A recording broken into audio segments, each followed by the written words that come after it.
Graça e paz em nome de Jesus. Vamos iniciar então a nossa segunda aula de como ser grande no reino. Como ser grande, né?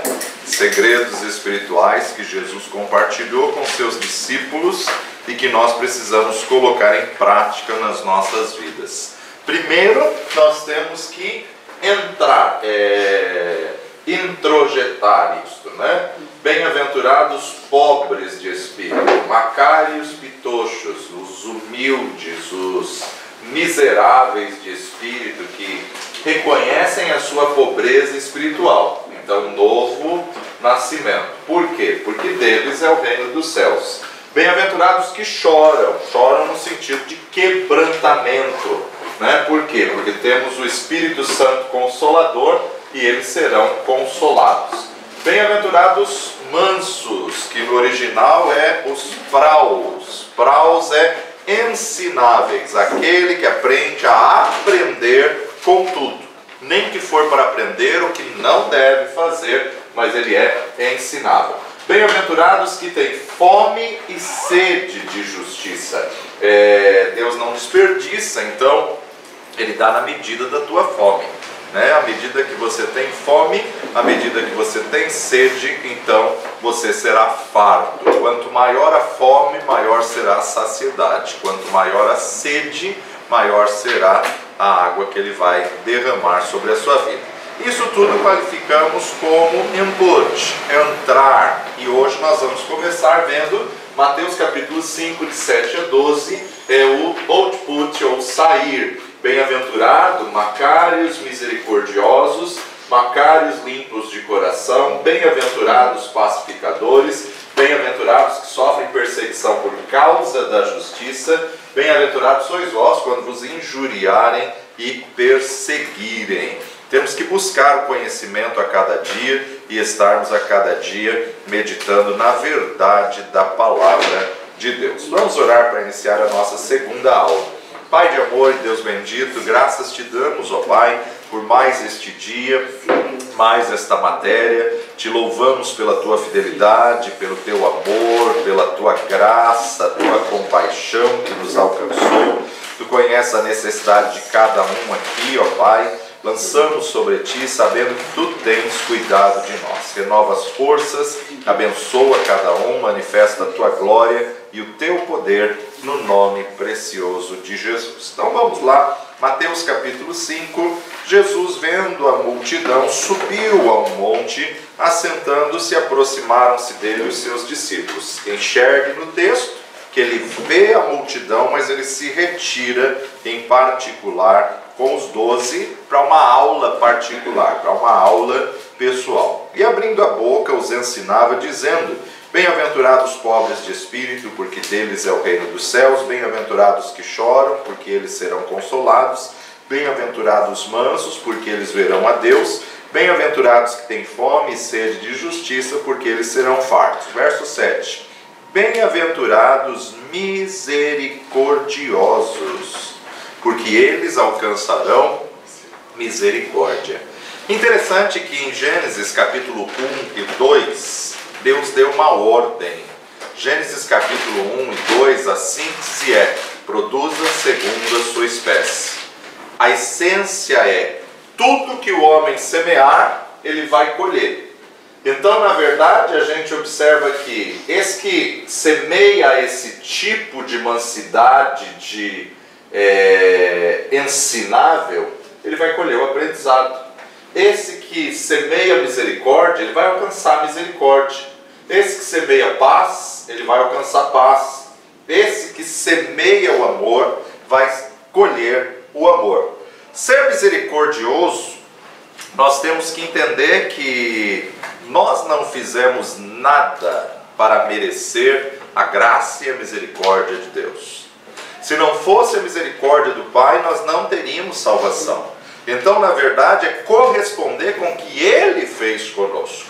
É corresponder pelo chamado que Ele fez a nós. É pela misericórdia. A misericórdia de Deus é a causa de não sermos consumidos.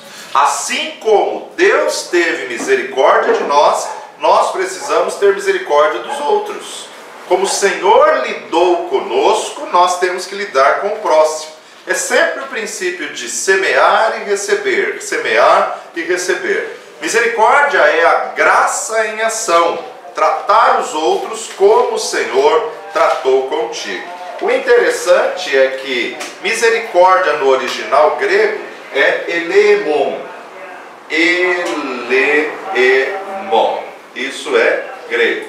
Eleemon, que na verdade, relacionando as palavras, ela é da junção de duas palavras. Por quê? Se você pegar o grego e o hebraico, eles trabalham muito com prefixo e sufixo. Eles trabalham muito com a raiz da palavra. Então a raiz de eleemon é eleeo. Eleeo é piedade.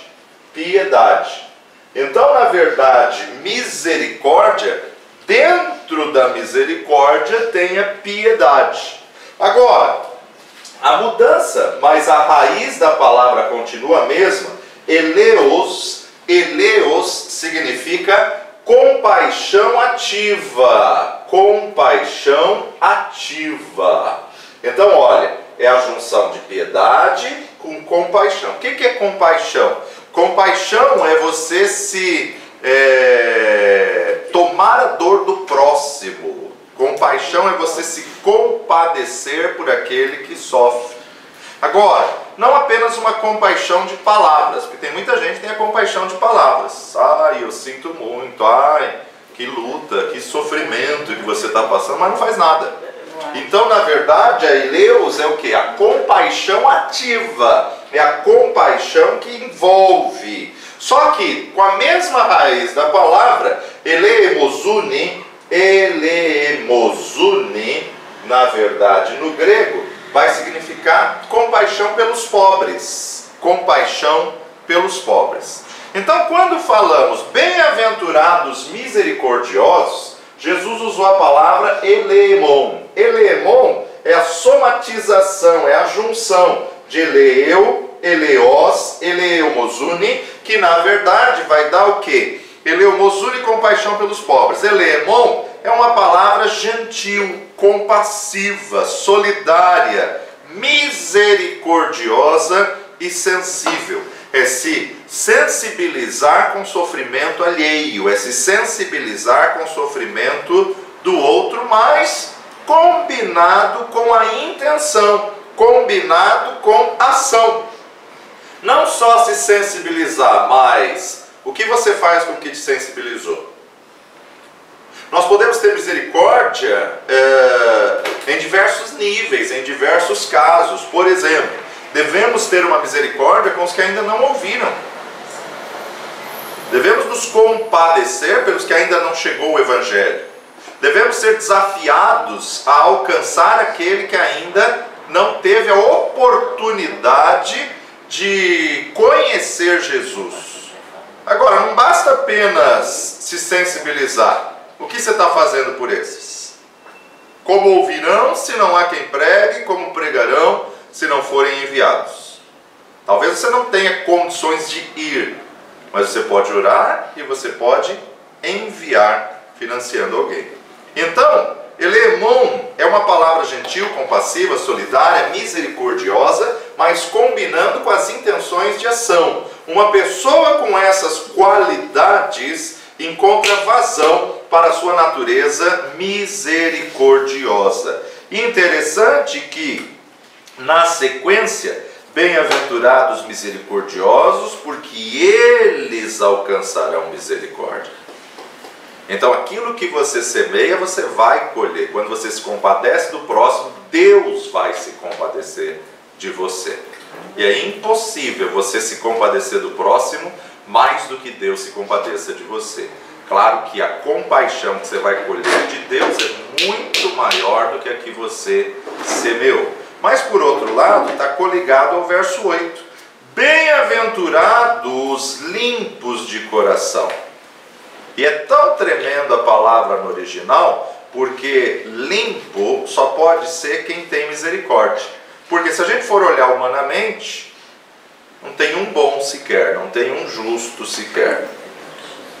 Se a gente for olhar humanamente, todo mundo é falho, todo mundo é pecador, todo mundo merece o juízo. Então, como você vai exercer misericórdia por alguém que é pecador, que é falho, por alguém que realmente é merecedor da justiça divina? Você vai exercer da mesma forma que Deus exerceu com você. Você vai exercer da mesma forma que você também não tinha esse direito, não tinha essa possibilidade de ser alcançado. A graça. Só que Jesus coloca agora limpo de coração. E é tão tremendo que a palavra no original para limpos aqui é cataros. Cataros. E cataros, lembra o quê? Catarro mesmo. O que é catarro? Sujeira no pulmão, sujeira no aparelho respiratório. Só que a palavra para limpo de coração é cataros, que significa limpo, sem mancha, imaculado, puro. É a palavra que também descreve limpeza física. Você só vai poder ser limpo de coração se você exercitar o perdão. Senão você não consegue ser limpo de coração. Mateus capítulo 23, 26... Mateus 23,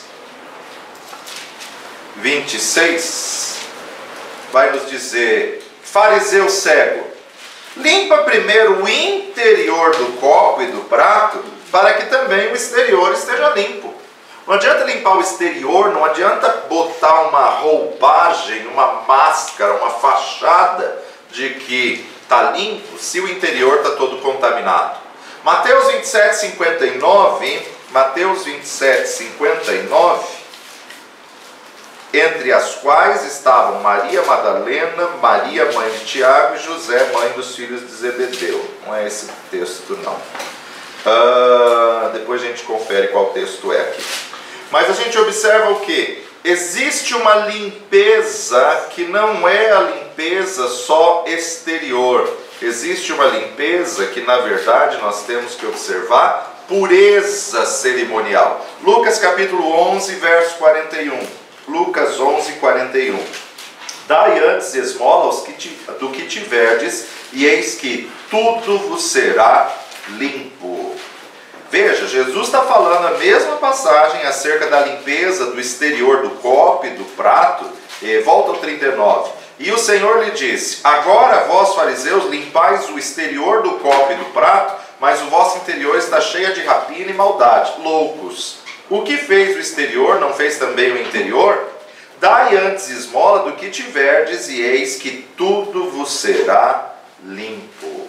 Então Jesus mostra aqui acerca da importância de... Não adianta você querer dar esmola para demonstrar aos outros, para se aparecer diante das pessoas. Por quê? Porque na verdade já recebeu o galardão e a recompensa nessa terra.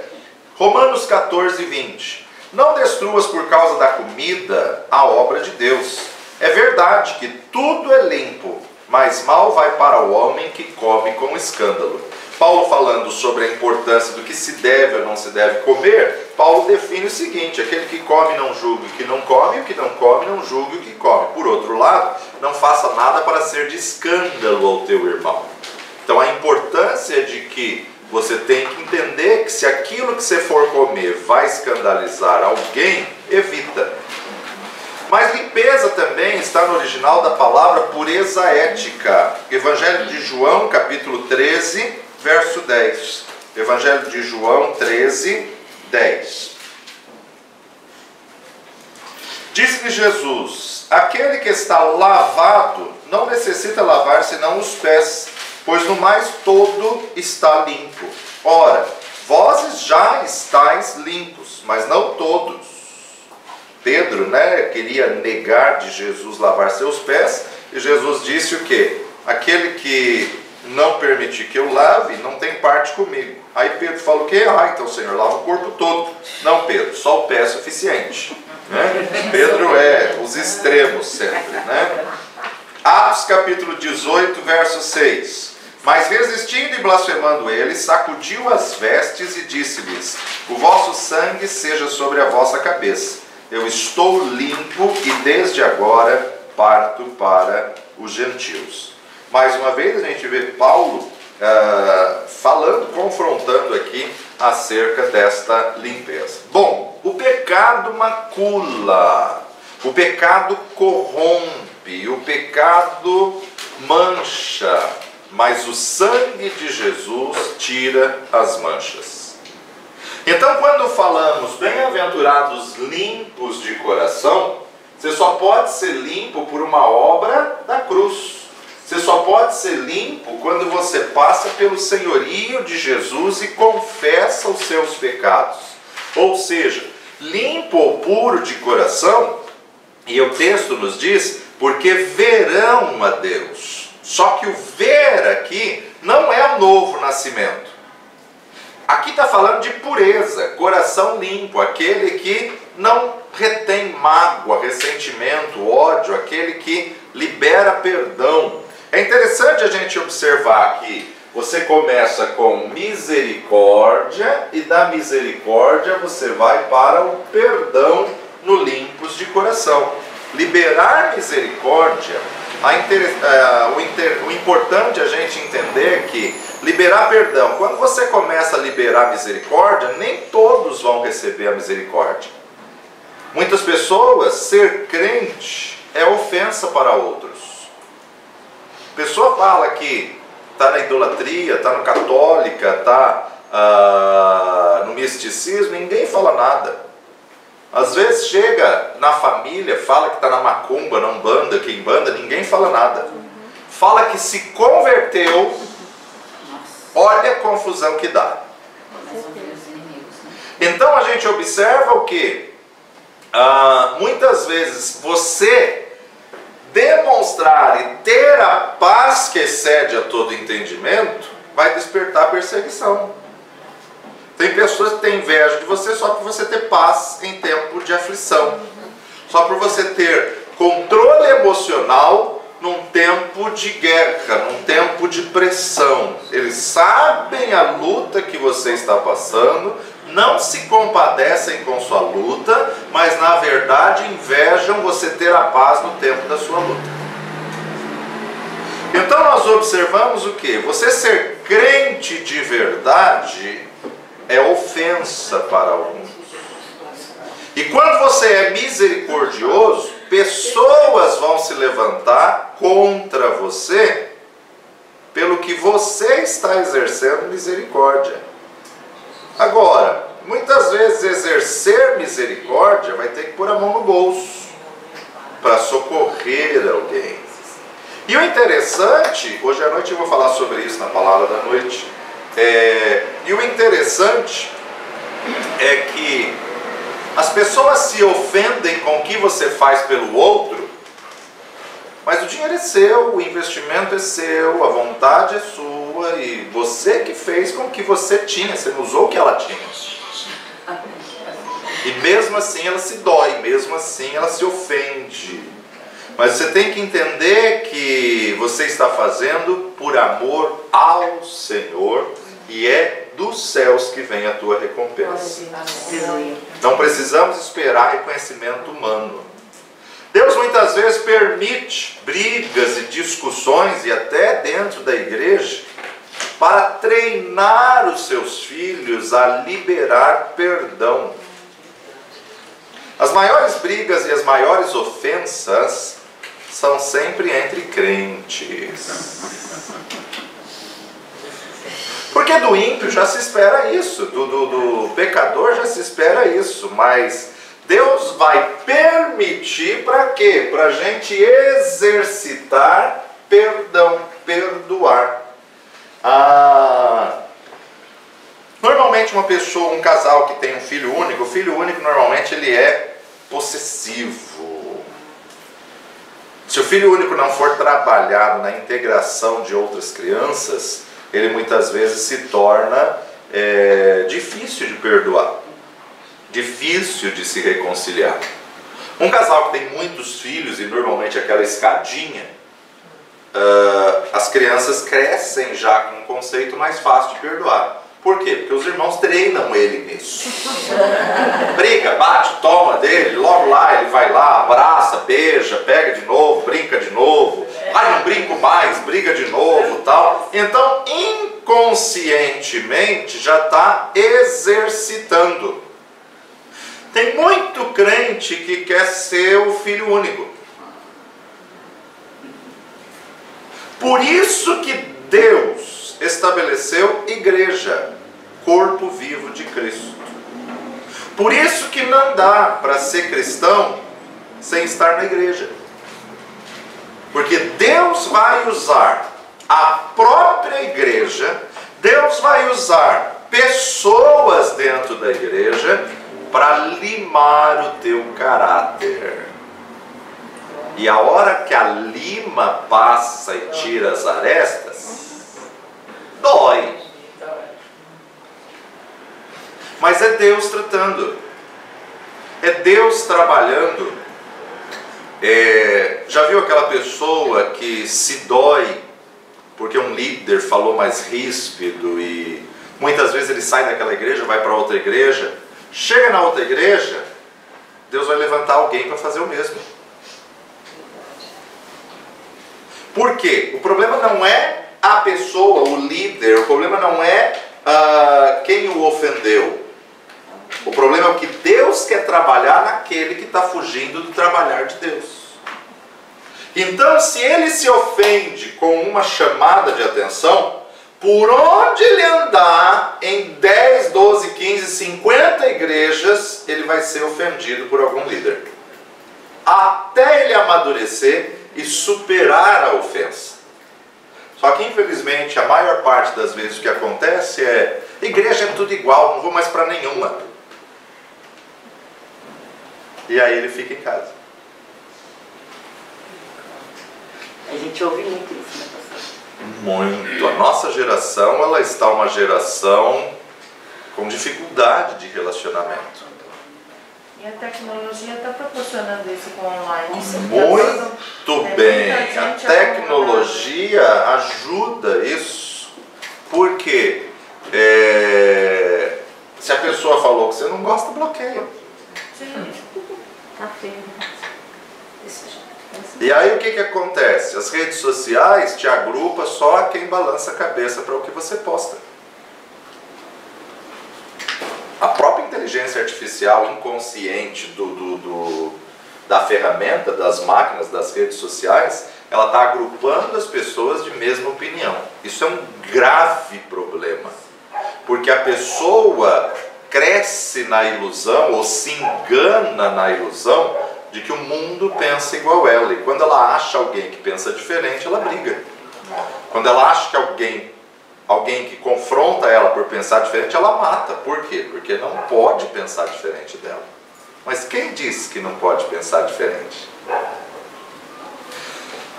Temos que entender que quando você é misericordioso, pessoas vão se levantar contra você.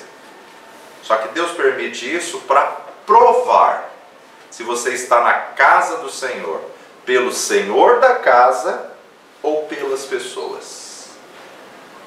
O que eu acho dessas novas igrejas que estão surgindo, essas online, as igrejas das lives? Porque sabemos que a partir de hoje haverá pessoas que não voltarão mais para a igreja, vão ficar somente nas lives. Esse tratamento que temos dentro da igreja, o que será, vai? Isso é um grande problema que vai gerar uma grave consequência. Primeiro, porque online não cria vínculo. Segundo, porque online você não pode falar toda a verdade. Existem coisas que a gente não pode falar quando está transmitindo, senão eles derrubam a live, senão eles derrubam a... Então, na verdade, o que acontece? As igrejas virtuais, elas vão gerar uma geração mais rasa do que a igreja já está. Vai gerar uma geração cheia de mimimi e dodói, como é a sociedade hoje, né? As pessoas definem um governo, um partido político e não respeitam a opinião de quem é contrário à opinião dele. não respeitam as diferenças. Agora, o que está acontecendo na política e no governo vai refletir na igreja. Então a gente observa que, com tristeza eu falo isso, mas eu não vejo o Brasil como crescimento evangélico. Porque esse número de denominações que se abrem no Brasil, né, antes da pandemia, chegou a 4.500 igrejas novas abertas por mês. É um sinal de insubmissão, insubordinação. Uma pessoa que não se adequou a nenhuma denominação, a nenhum líder, não quer se submeter a ninguém, abre a sua. Isso não é crescimento, isso é divisão. Então nós temos que entender que eu não preciso concordar com tudo que a minha cobertura faz e diz. Mas maior é o que nos une do que as nossas diferenças. Glória a Deus. Aleluia. Então, se a gente consegue chegar a um comum acordo com o que a Bíblia ordena, por exemplo, salvação só em Jesus, em nenhum outro nome há salvação dada entre os homens. Isso não pode divergir. Isso tem que ser o mesmo. Isso não pode mudar. Não mais. Não tem não mais. É só Jesus e acabou. Isso é ponto final. Isso é absoluto. Isso a gente não pode divergir. Agora, se pode orar em pé e pode orar sentado, se pode orar de olho aberto ou de olho fechado, isso pode divergir. Por quê? Porque a palavra não encerra o assunto.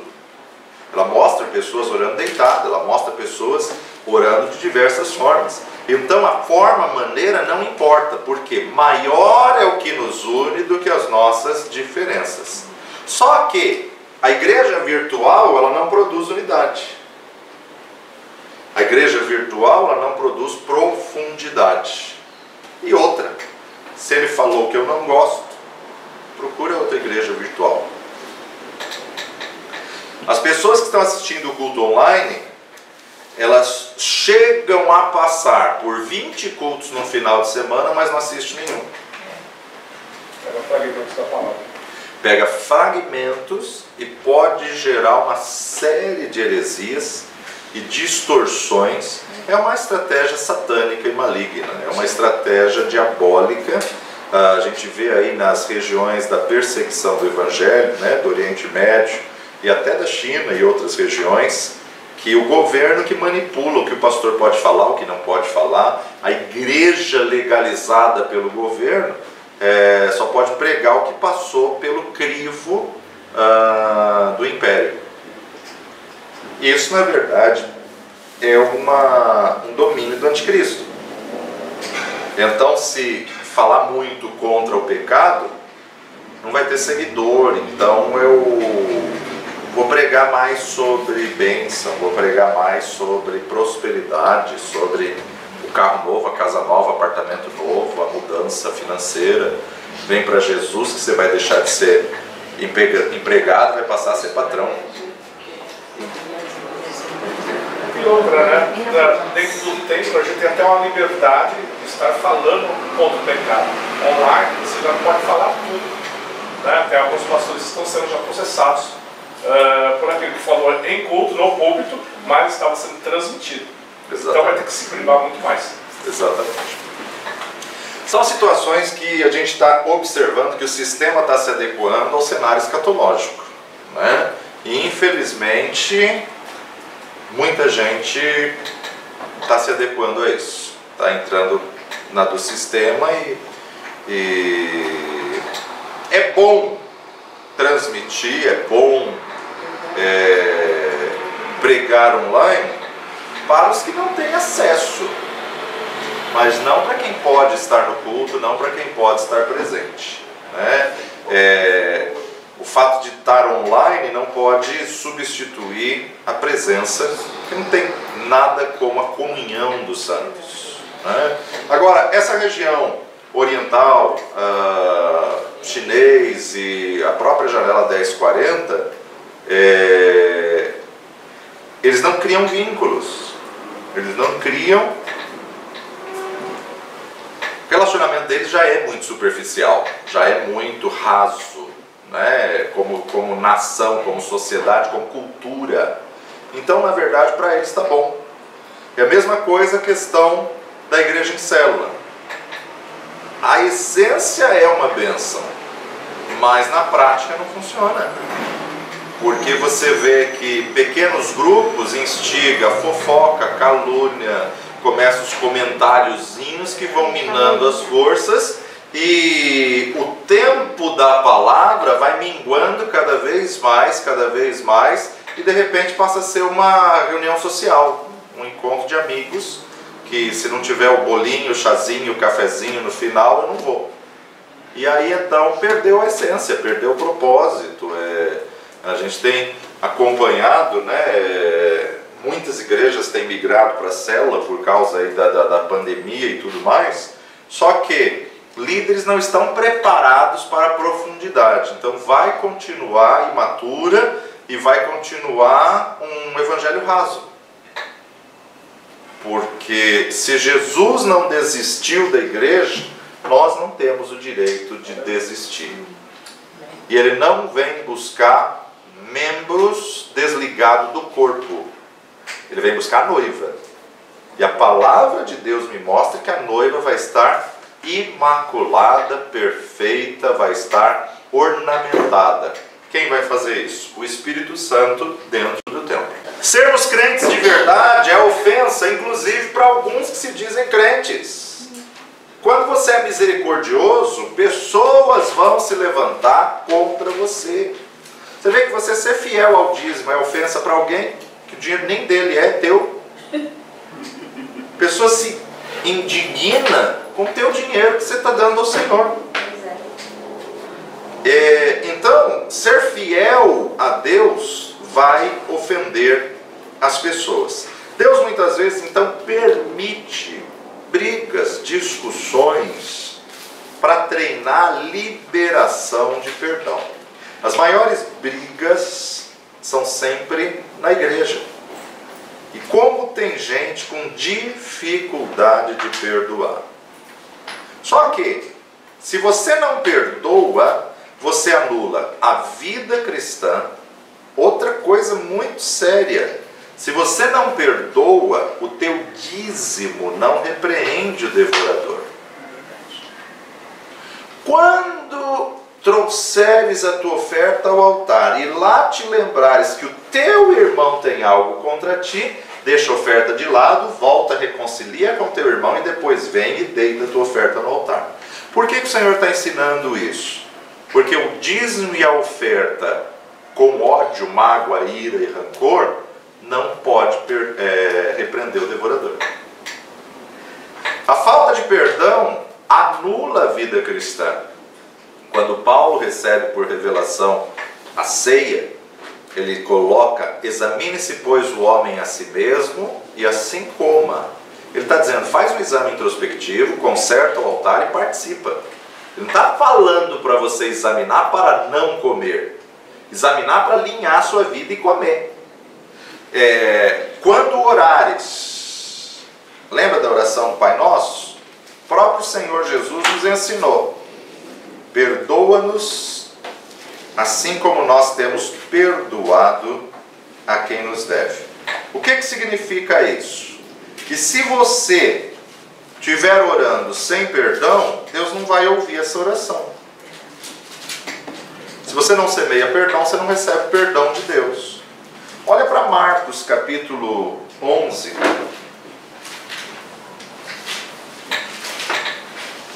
Versículo 24 a 26 vai nos dizer assim: por isso vos digo que tudo que pedirdes, orando, crede que o recebereis e tê-lo-eis.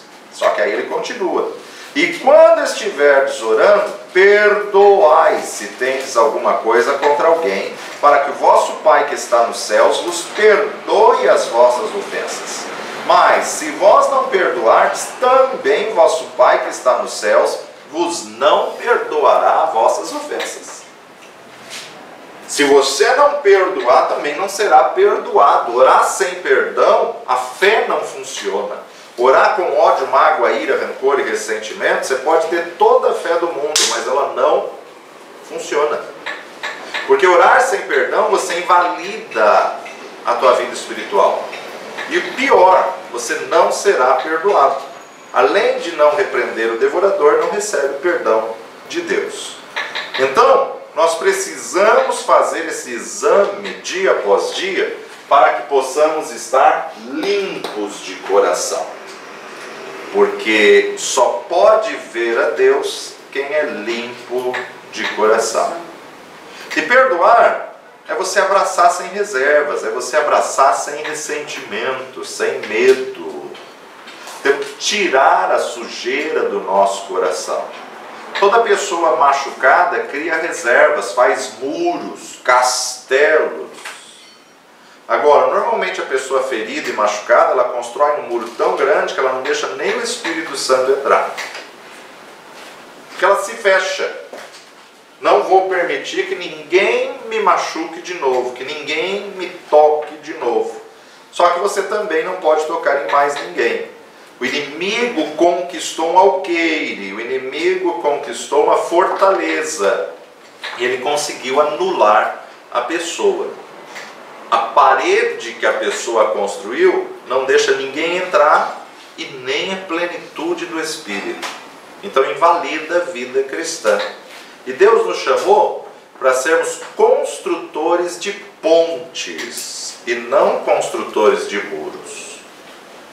Numa visão de castelo, quem constrói o muro faz reserva. Quem constrói a ponte reconcilia. Quem constrói a ponte religa. E o pior, tem muitos enfermos dentro da igreja que é raiz de amargura. Deus quer curar, Deus quer sarar, mas enquanto a pessoa não conseguir liberar perdão, ela continua na enfermidade. Então, não é um espírito de enfermidade, é ódio, mágoa, rancor. Hoje a ciência já comprovou que muitos casos de doenças psicossomáticas e até alguns níveis de câncer são falta de perdão, ódio, mágoa, raiz de amargura. Por outro lado, os que conseguem e sabem perdoar e liberam perdão, se tornam limpos de coração. Se tornam, na verdade, aqueles que não guardam mágoa. Nós temos que nos livrar das mágoas para poder ver ao Senhor. Temos que nos livrar das reservas. Davi falou: fiel são as feridas que saiu da mão do irmão. Os limpos de coração verão a Deus. Primeira epístola de João, 1 João, capítulo 1.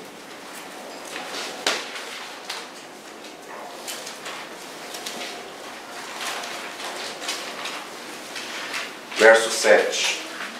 Mas se andarmos na luz como Ele na luz está, temos comunhão uns com os outros, e o sangue de Jesus Cristo, seu Filho, nos purifica de todo pecado.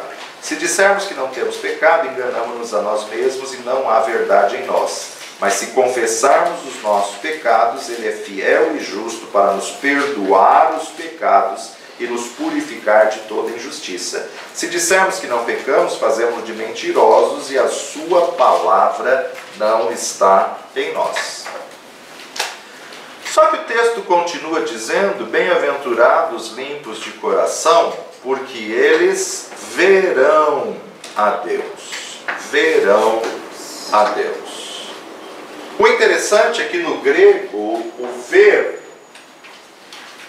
tem duas palavras no grego que definem ver. A primeira delas é blipol, e a segunda delas,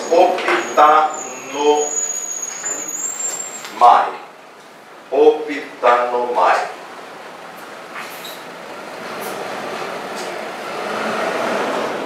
Que vem da onde vai vir a raiz da palavra oftalmologia. Blipol, no original, significa ver com o olho natural. Ver, visão. Eu estou vendo um quadro, eu estou vendo um ar-condicionado, eu estou vendo uma tela de LCD, de uma TV. Eu estou vendo, ver com o olho natural. Não foi essa palavra que Jesus usou. Jesus usou optanomai. Optanomai significa ver no sentido de entender. Bem-aventurados limpos de coração, porque eles entenderão, vão compreender, vão conhecer a Deus, vão perceber, discernir o que é de Deus, o que não é. Optanomai é uma visão que vai até o coração. O coração sujo não permite você conhecer a Deus. O coração sujo não permite você ser misericordioso, você ser pacificador. A pessoa que está com ódio, mágoa, ira e rancor, ela não consegue exercer misericórdia ou paz. Por quê? Porque o coração contaminado não permite. Bem-aventurados limpos de coração, porque eles verão a Deus, eles vão entender, perceber a Deus. Não vai perder a salvação. Na sua vida vai funcionar as coisas espirituais, os princípios espirituais, se você estiver limpo de coração. Salmo 66, 18. Salmo 66, 18.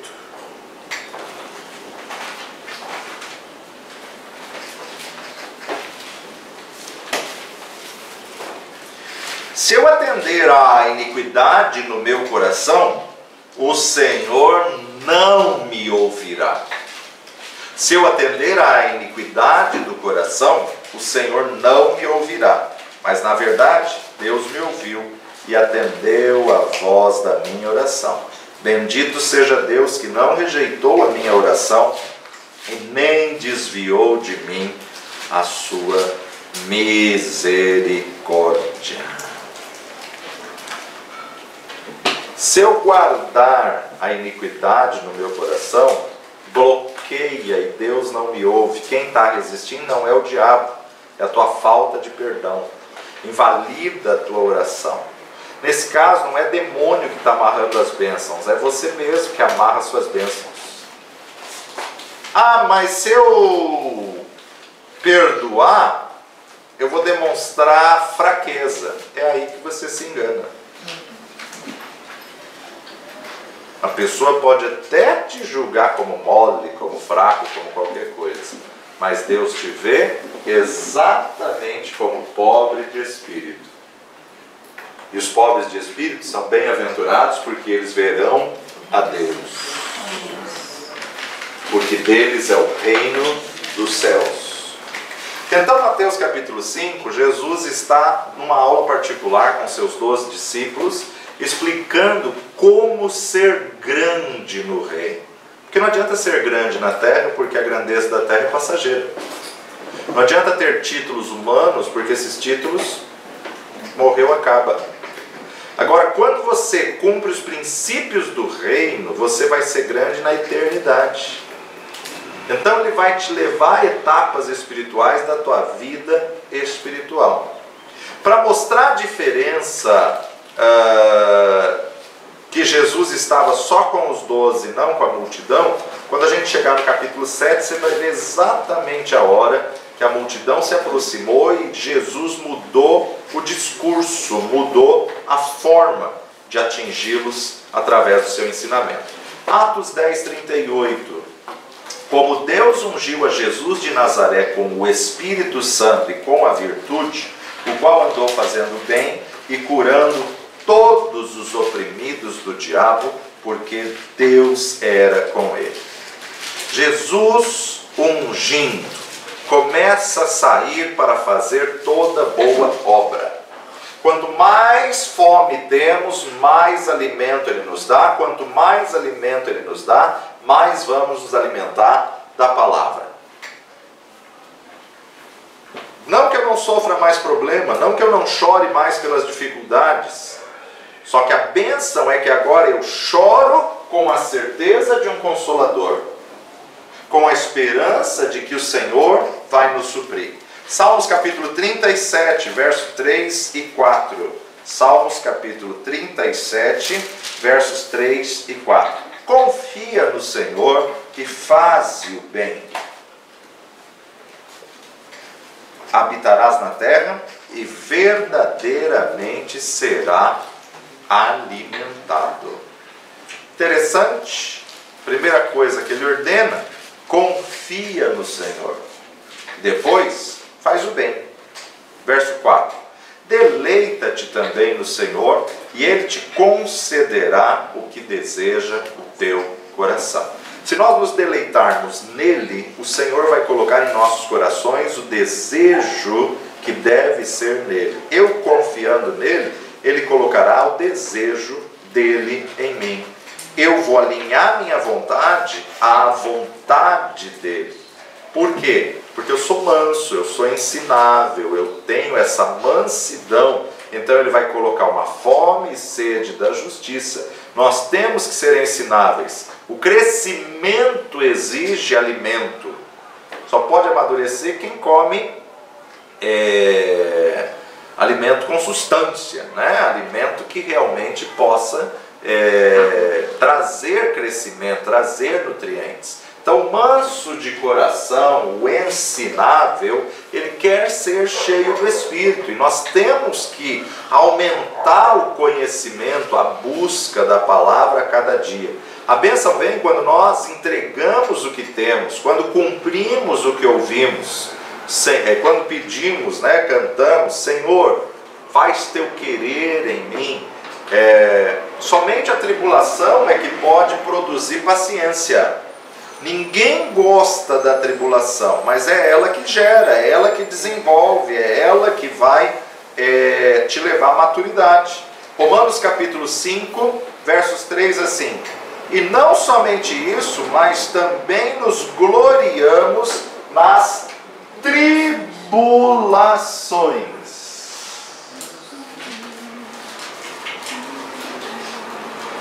Nos gloriamos nas tribulações, sabendo que a tribulação produz a paciência. A paciência produz a experiência. A experiência, a esperança. E a esperança não traz confusão, porquanto o amor de Deus foi derramado. Mesmo que você não peça paciência, já vem as tribulações normais da vida. Se pedir paciência, vem tribulação em dobro, então. Então, mesmo sem pedir, a tribulação vem. Por quê? Porque é a tribulação que te amadurece. A tribulação que gera experiência. Por isso que o salmista declara: foi-me bom ter sido afligido. Só que quando você está passando, você jamais fala: oh glória, quanta luta que eu estou. Você chora, quem falou choro? Eu choro. Eu choro e fico quieto. Não somente isso, mas também nos gloriamos nas tribulações, sabendo que a tribulação produz, desenvolve a paciência. E a paciência é a experiência, a experiência é a esperança. E a esperança não traz confusão, porquanto o amor de Deus está derramado em nosso coração pelo Espírito Santo que nos foi dado. Procura ser ensinável, procura ser manso. O que significa isso? Olha para trás e vê as lutas e tribulações que você já passou, que lá no começo você pensava que não ia suportar. É verdade. Agora, olha para trás e analisa as que você já venceu, já encerrou o ciclo, já superou, e veja o tanto que ela te fez crescer. Veja o tanto que ela te fez conhecer a Deus. Veja o tanto que ela te fez ter experiências. Você só pode contar a experiência depois que você passa. Deus não quer que você viva das experiências dos outros.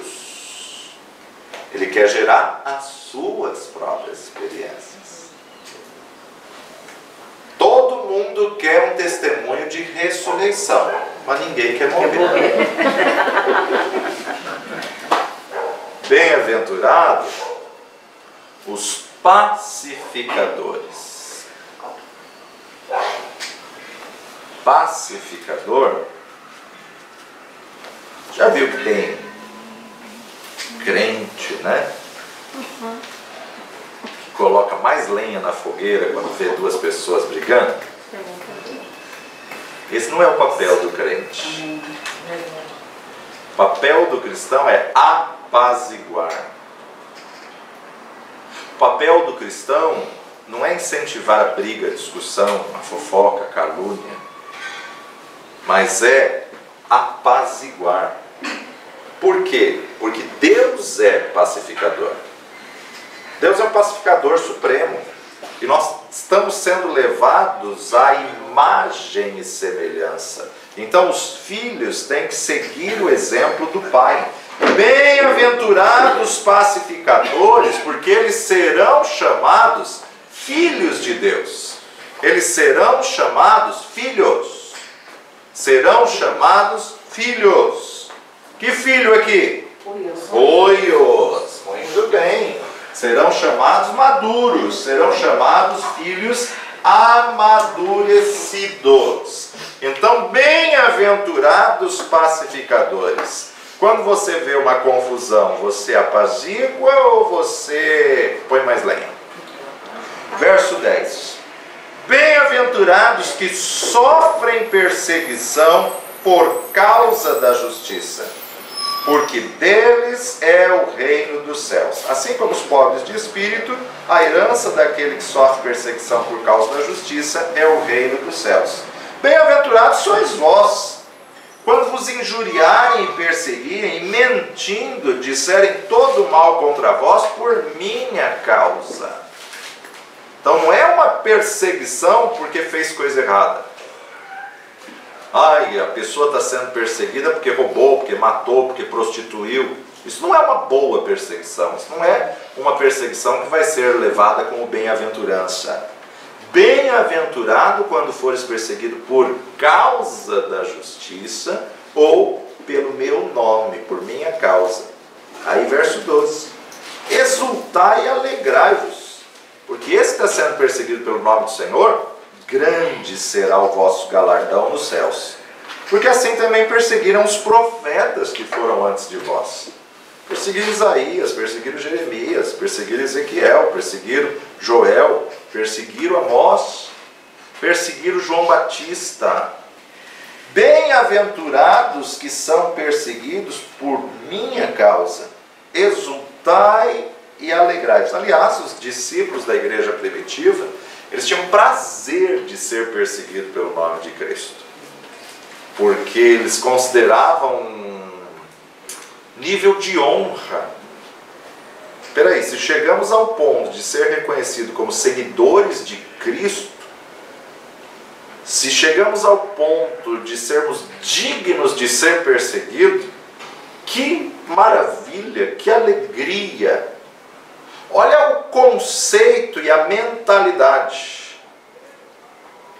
Hoje a igreja inverteu esse papel. Se qualquer líder é perseguido pelo nome de Cristo, o conceito da sociedade é: deve estar em pecado. Não, alguma coisa de errado ele fez. Ah, tem culpa no cartório. E olha, não põe minha mão no fogo por ele. Viu como o diabo mudou o conceito? Ser perseguido pelo nome de Cristo, e a revista Portas Abertas, a missão Portas Abertas, ela sempre coloca isso nos seus livros, que os pastores e missionários da igreja perseguida, grande parte deles dizem: orem para que possamos suportar a perseguição. Não nos tire daqui, mas que possamos suportar a perseguição que estamos passando, para que não neguemos o nome do Senhor. Então, na verdade, isso leva a uma maturidade, isso leva a filhos maduros, ruios. Que perseguição tem um bebê? Nenhuma. Principalmente se é o primeiro filho, cada vez que o pai sai, quando volta, traz um presentinho, traz um brinquedinho, traz uma lembrancinha, fica todo feliz e tal. Que cobrança tem o bebê? Nenhuma. Então, na verdade, o teknon recém-nascido, ele vai ter o tempo de presentinho.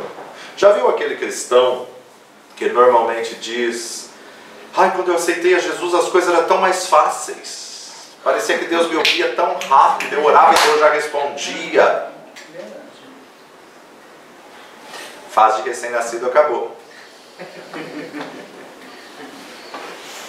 Começa a crescer e chega a uma idade que você tem que gerar a provisão, que você tem que assumir seus atos, que você tem a responsabilidade de gerar filhos. Saiu das fraldas, tirou a chupeta, tirou a mamadeira, levanta e vai fazer a comida agora.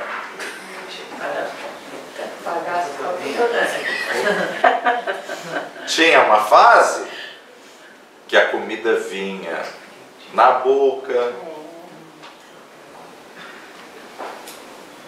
Então, quando o Senhor quer nos levar à maturidade, Ele permite as provas. Só que a prova não vem para te matar. Pode ficar sossegado. Graças a Deus. Ele espreme, mas não mata. 2 Coríntios capítulo 2, verso 18 e 19. E tudo isso provém de Deus, que nos reconciliou consigo mesmo por Jesus Cristo e nos deu o ministério da reconciliação. Isto é, Deus estava em Cristo reconciliando consigo o mundo, não lhes imputando os seus pecados, e pôs em nós a palavra da reconciliação. De sorte que somos embaixadores da parte de Cristo, como se Deus por nós rogasse. Rogamos-vos, pois, da parte de Cristo, que vos reconcilieis com Deus.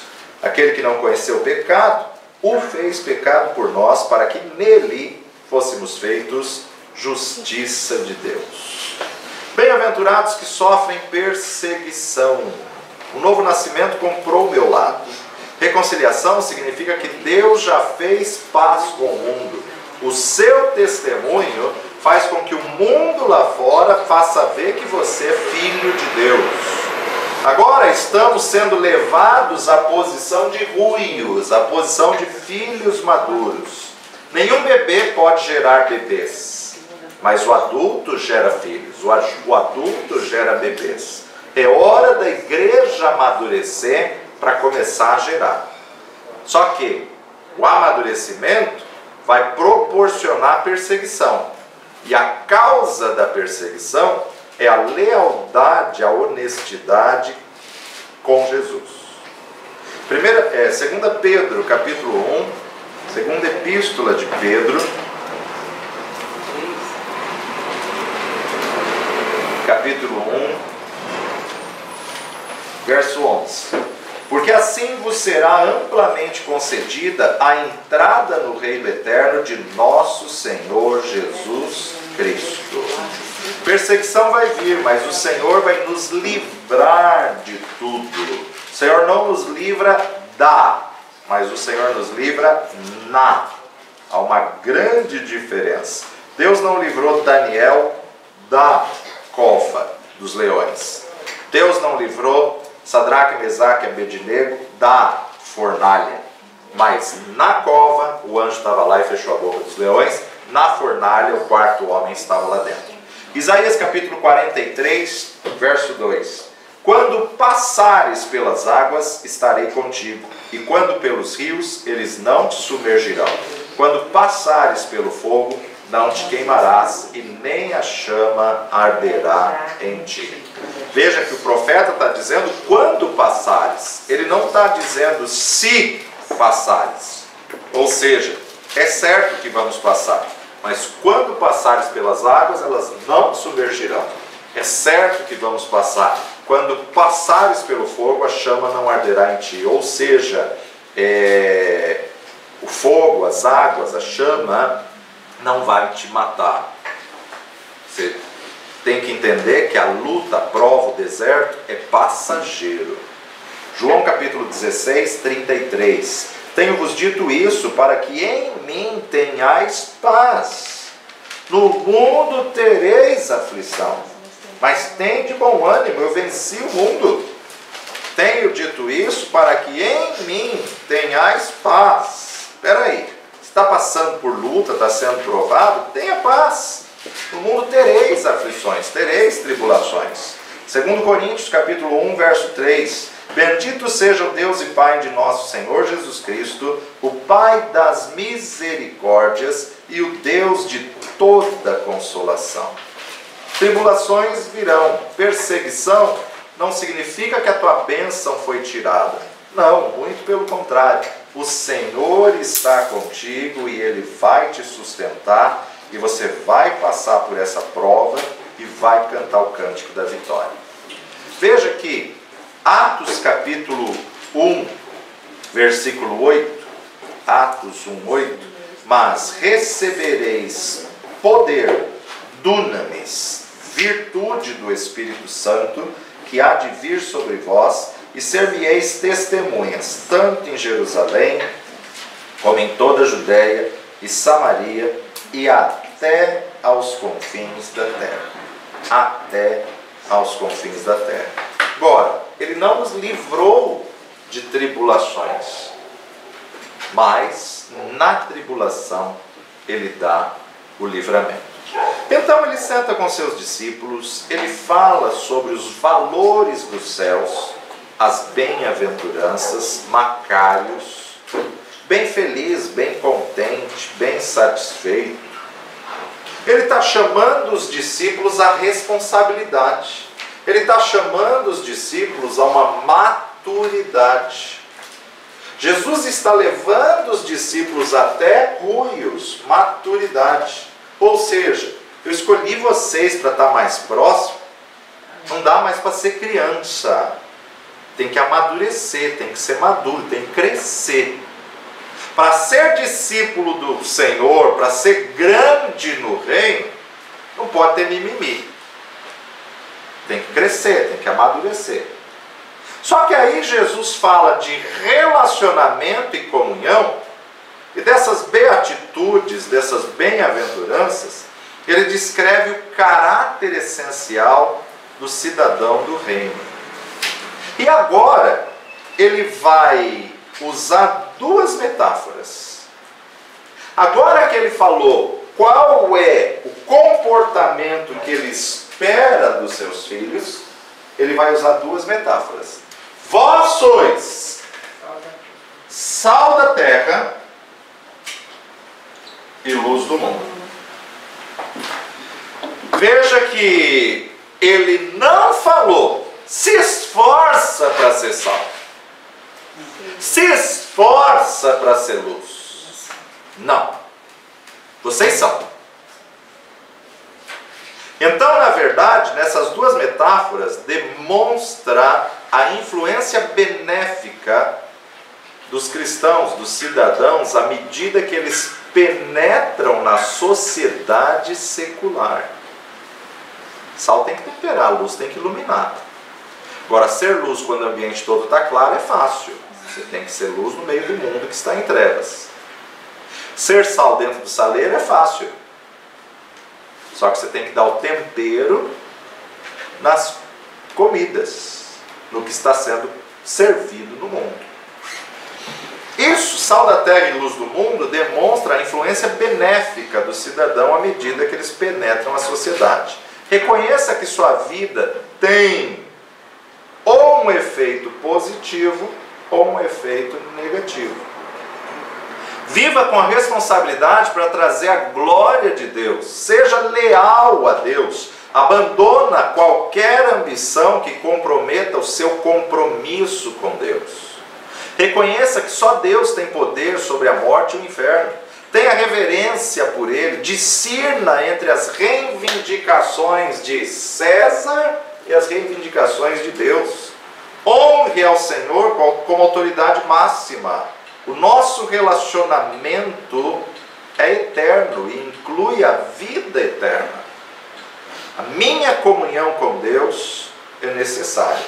Então veja, Mateus 5, 13 a 16. Os discípulos são sal da terra e a luz do mundo.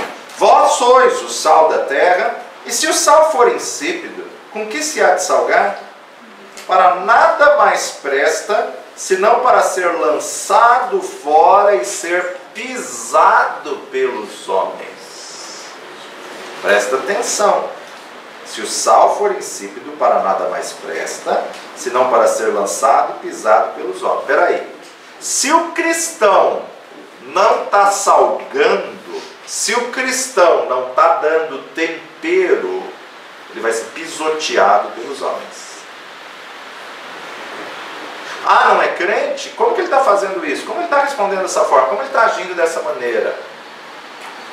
Se o sal for insípido, para nada presta, e é o próprio Deus que vai fazer os homens do mundo pisotear o meia boca. Verso 14. Vós sois a luz do mundo. Não se pode esconder uma cidade edificada sobre um monte, e nem se acende uma candeia e se coloca debaixo de um alqueire, mas no velador, e dá a luz a todos os que estão na casa. Assim, resplandeça a vossa luz diante dos homens, para que vejam as vossas boas obras e glorifiquem vosso Pai que está nos céus. Segura o dedinho aí e vamos lá para Colossenses 3.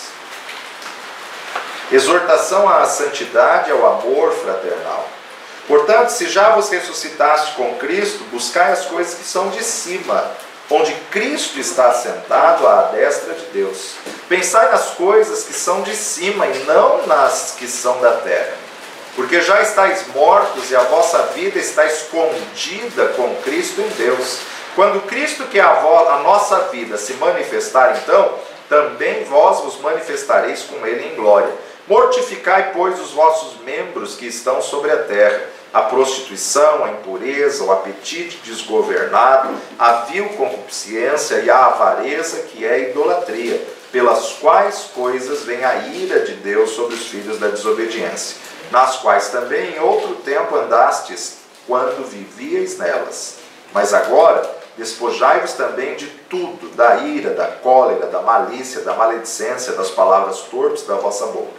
Não mintais uns aos outros, pois que já vos despistes do velho homem com seus feitos, e vos vestistes do novo, que se renova para o conhecimento segundo a imagem daquele que os criou, onde não há grego nem judeu, circuncisão nem incircuncisão, bárbaro, cita, servo, livre, mas Cristo é tudo em todos. Revesti-vos, pois, como eleitos de Deus, santos e amados, de entranhas de misericórdia, de benignidade, humildade, mansidão, longanimidade, suportando-vos uns aos outros e perdoando-vos uns aos outros. Se alguém tiver queixa contra o outro, assim como Cristo vos perdoou, assim fazei vós também. E sobre tudo isso, revesti-vos de amor, que é o vínculo da perfeição, e a paz de Deus, para a qual também fostes chamados em um corpo, domine em vossos corações e sede agradecidos. A palavra de Cristo habite em vós abundantemente em toda sabedoria, ensinando-vos e admoestando-vos uns aos outros com salmos, hinos e cânticos espirituais, cantando ao Senhor com graça em vosso coração. E quando fizeres por palavras ou por obras, fazei tudo em nome do Senhor Jesus, dando por Ele graças a Deus Pai. Quando você está fora da comunhão com Deus, você é a pessoa mais miserável da face da terra. Para restaurar a comunhão com Deus, só tem um jeito: reconhecer, confessar e se arrepender, e se voltar para Deus. 1 João 9, se confessarmos os nossos pecados, Ele é fiel e justo para nos perdoar os pecados e nos purificar de toda injustiça. Lembra do filho pródigo? Lucas capítulo 15 diz que quando ele caiu em si, ele disse: tornarei para a casa do meu pai e lhe direi: Pai, pequei contra os céus e diante de ti, já não sou digno de ser chamado teu filho, faz-me ao menos um jornaleiro teu. Só que ele não ficou só no pensamento, ele agiu, ele voltou, ele levantou, saiu das bolotas do porco e foi ao encontro do pai. E Jesus na parábola diz que o pai vendo-o de longe, já saiu ao encontro para poder abraçá-lo. O pai quer comunhão com os filhos. Jesus está dizendo: ei, vocês são sal da terra e luz do mundo. O sal é conservador. Se você acha que o local em que você mora não deveria ser como é, comece a funcionar como sal. É interessante que o mesmo sal que conserva também é o sal que destrói. Há tempos atrás, quando se não tinha energia elétrica ou quando não tinha geladeira, matava o boi. Como que fazia para conservar a carne? Sal. Envolve ela no sal. Porque o sal conserva. O sal preserva. A geladeira do tempo antigo era o sal. Da onde vem aí a carne seca, a carne salgada. Mas ela dura muito mais porque ela está envolvida no sal. Agora, quando cai a neve, a gente não tem noção disso porque o nosso país tropical não tem a neve, né? Eu dei aula há muito tempo nos Estados Unidos em período de neve e muitas vezes a neve atingia 1 metro e 20 de altura. É lindo, maravilhoso, só que você não sai de casa para nada. E aí o que o governo tem que fazer? Ele tem que passar com aqueles caminhões raspando a neve, catando a neve, mas muitas vezes ela frisou, muitas vezes ela endureceu. Então o que ele faz? Joga sal para derreter. O sal quebra o gelo. Sabe aquele crente gelado, isolado? Precisa jogar um pouquinho de sal sobre ele.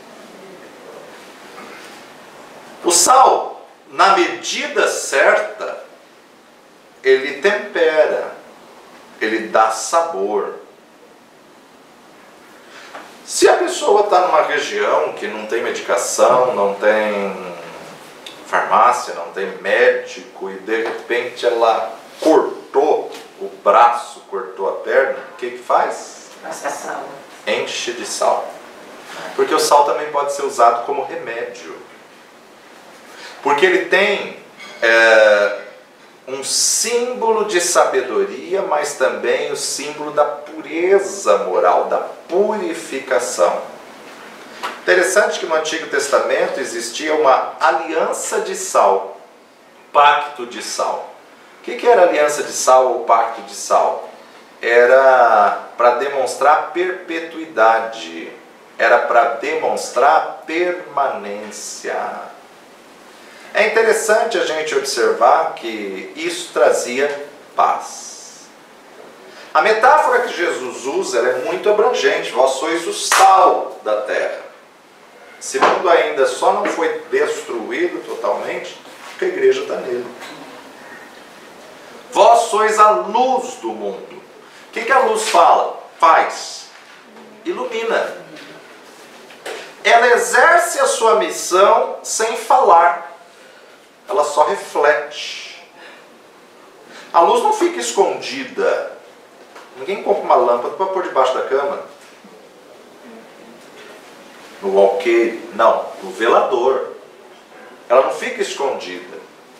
Agora, ela não exerce a sua missão por palavra. Nem o sal e nem a luz exercem fala.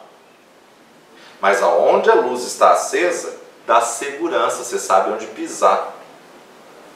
Agora, quando você está num espaço que tem um breu só, que você não consegue enxergar um palmo na frente do nariz, você não sabe se tem degrau, se tem barranco, se tem buraco. Então a luz, ela dá segurança. João capítulo 12, verso 35. João 12, 35. Disse-lhe Jesus: a luz ainda está convosco por um pouco de tempo. Andai enquanto tendes luz, para que as trevas vos não apanhem. Pois quem anda nas trevas não sabe para onde vai. Enquanto tendes luz, crede na luz, para que sejais filhos da luz.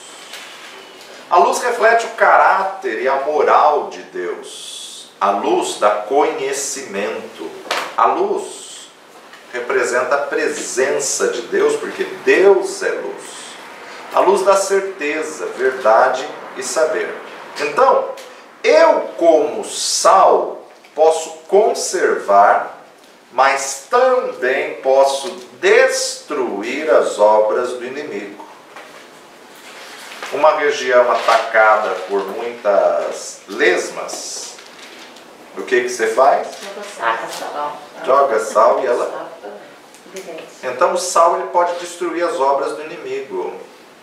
Interessante que cada grão de sal tem a mesma essência. Salga. Mateus 16:19 nos diz: eu te darei as chaves do reino dos céus.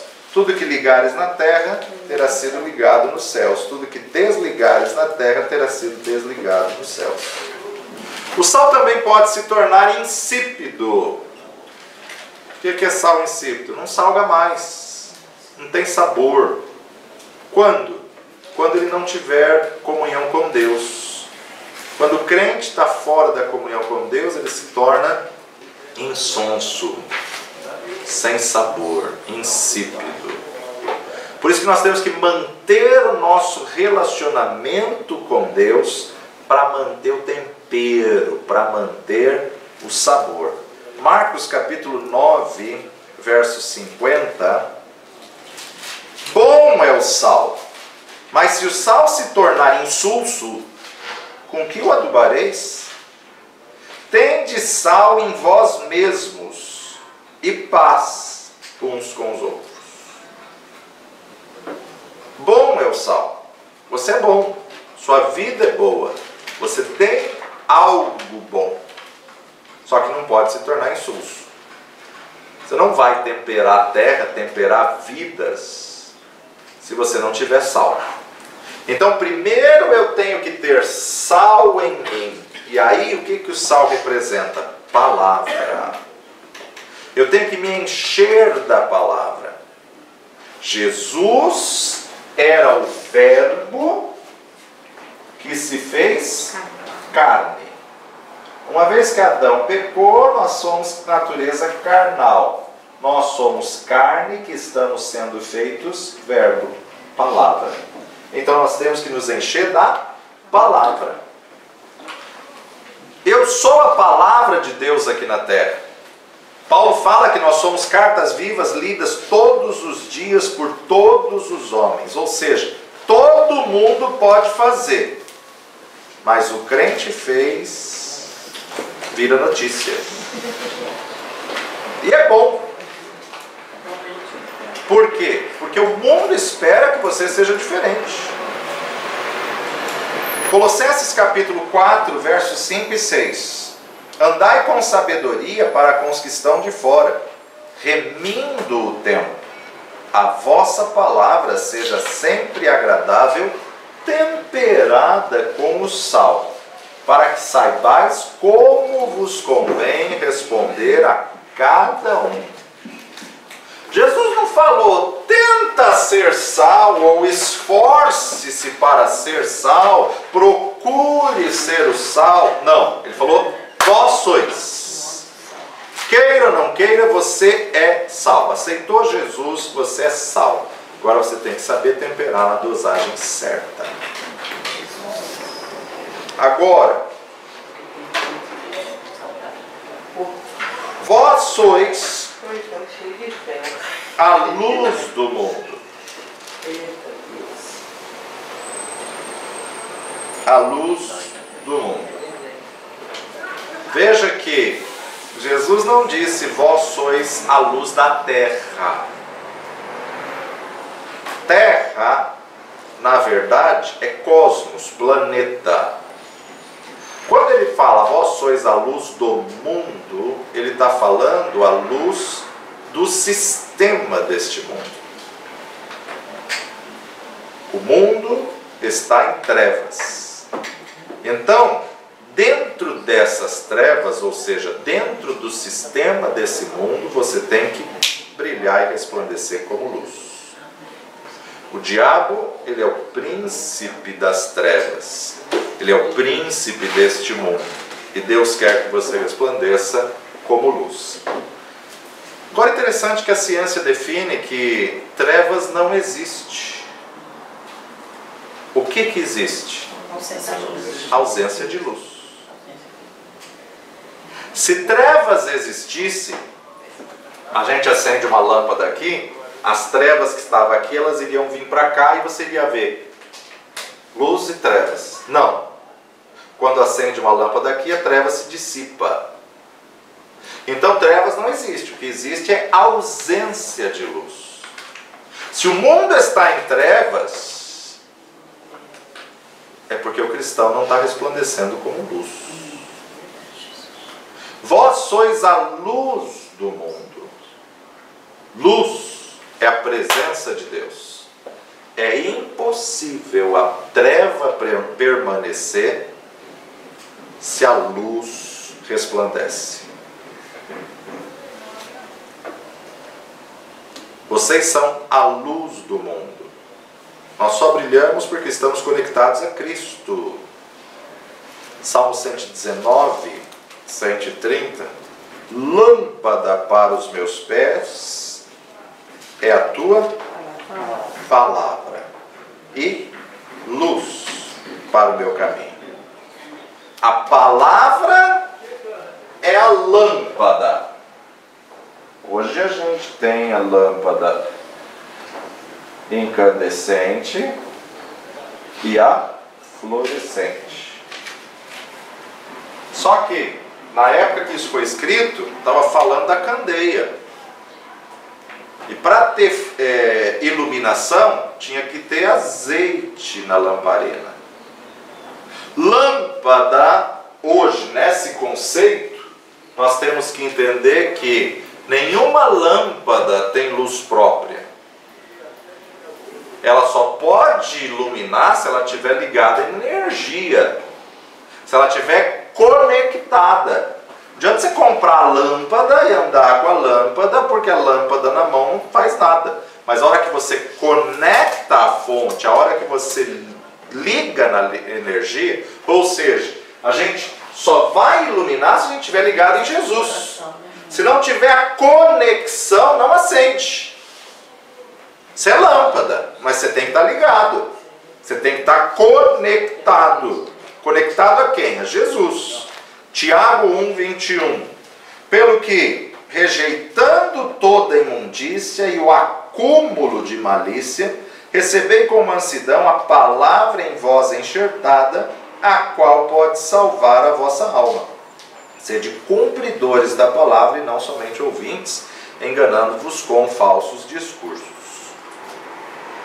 Rejeitando toda imundícia e acúmulo de malícia, recebei com mansidão a palavra em vós enxertada. Enxertada aqui no original é enfuto. Enfuto. Que enfuto é implantada, colocada dentro de, como uma semente que é engolida pela terra. Para sermos luz, a palavra tem que estar ativa dentro de mim. Para sermos luz, a palavra tem que estar viva dentro do meu interior. Por isso, ele coloca no verso 15: nem se acende a candeia e se coloca debaixo do alqueire, mas no velador, e dá luz a todos que estão na casa.